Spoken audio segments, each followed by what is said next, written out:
I worked as a mechanic for 23 years, and everyone asks me the same damn question. Mike, which Lexus or Toyota SUV should I buy used? They walk into my garage, eyes shining, thinking they found a loophole. They think because it has that oval badge on the grille, they can treat it like a rental car, skip every oil change, and it'll run until the year 3000. Well, I hate to break it to you, but that is a dangerous, expensive lie. Yes, Toyota makes some of the best machines on the planet, but they also built some absolute junk. If you buy the wrong one, you aren't getting legendary reliability. You're getting a permanent parking spot at my shop and a mechanic who gets to retire early on your dime. Today, I am going to save you from that nightmare. There is only one Lexus or Toyota SUV model and generation that I would buy used with my own hard-earned money today. Just one. The rest of them?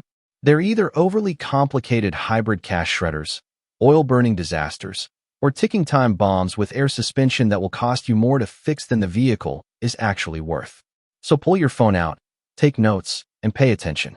Because I'm also going to give you 3 specific Lexus and Toyota models that you must avoid at all costs, no matter how clean they look on the dealership lot. Let's start with the crown jewel. The only one I would actually tell my own family to buy. It is the 3rd generation Lexus RX 350, built between 2010 and 2015, specifically the gas-only model powered by the legendary 3.5-liter 2GR FEV6 engine. Now, why is this the sweet spot? In the car world, manufacturers love to sell you on the newest, latest tech.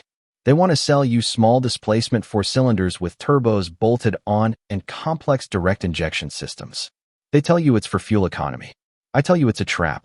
Turbos create heat, heat destroys seals, and direct injection clogs your intake valves with carbon until your engine runs like a washing machine full of gravel. But this RX 350? It is the pinnacle of old-school, bulletproof Toyota engineering.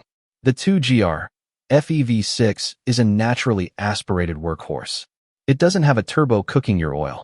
It uses port fuel injection, which means fuel constantly sprays over the intake valves, keeping them clean as a whistle for 300,000 miles. It's paired with a solid, traditional 6-speed automatic transmission. No CVT belt slipping, no dual clutch jerking. Just smooth, heavy gears that shift exactly when they are supposed to. And here is the secret the luxury dealers don't want you to know.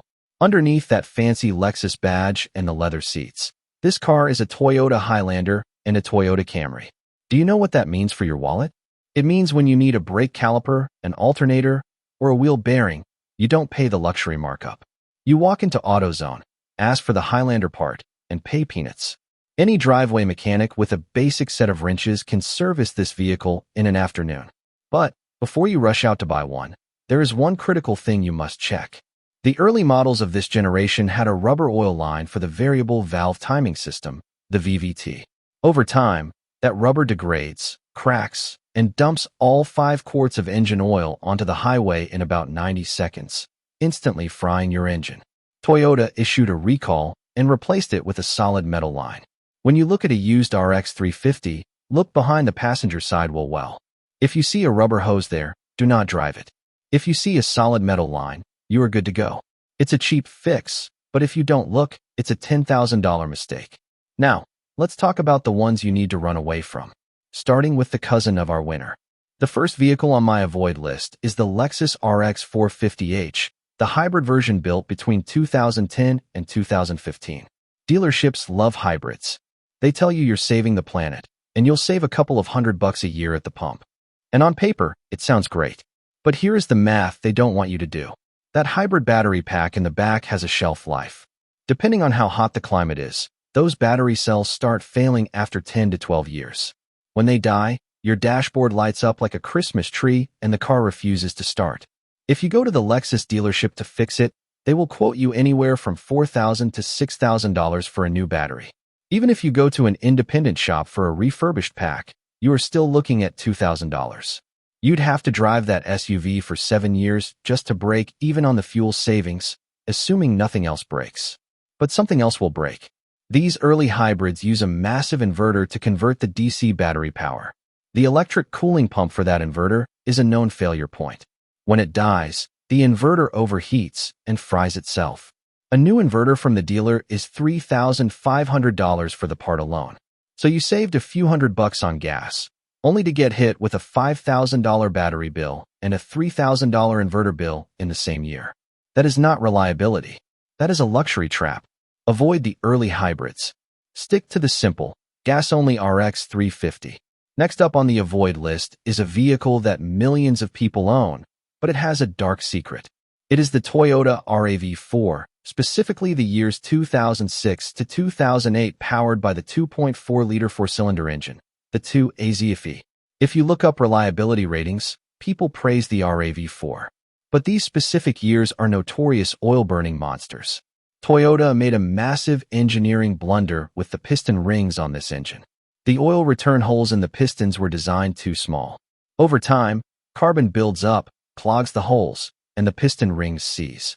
When that happens, the engine starts consuming oil at an alarming rate. We are talking about burning a quart of oil every 800 to 1,000 miles. If you aren't checking your dipstick every single week, the engine runs bone dry.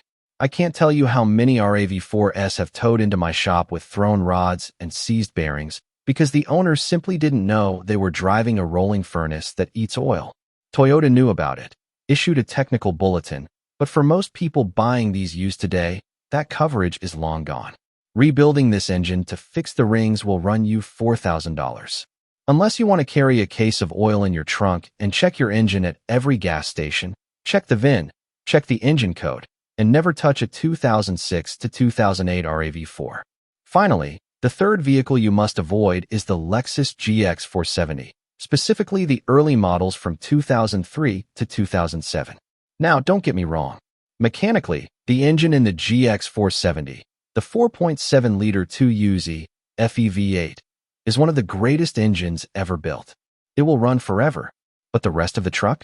It is a complex suspension nightmare. The GX 470 came equipped with a rear air suspension system designed to keep the ride smooth. But airbags are made of rubber and rubber dry rots. After 15 years, those bags leak. The compressor has to work double time to keep them inflated until it eventually burns itself out. If you take a sagging GX 470 to the dealer, they will quote you $3,000 to replace the bags, sensors, and compressor. Furthermore, the Kinetic Dynamic Suspension System, or KDSS, uses hydraulic cylinders that leak. Fixing a leaking KDSS valve block can cost over $2,000.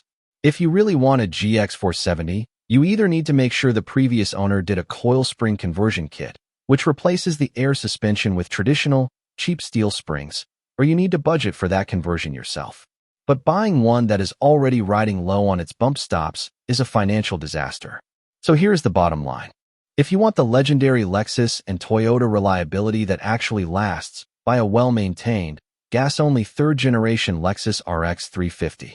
Change the oil every 5,000 miles. Check the VVT metal line, and it will outlive you. Skip the hybrid battery headaches, avoid the oil-burning RAV4S, and stay away from air suspension nightmares. If I just saved you $5,000 on your next used car purchase, do me a favor. Hit that subscribe button.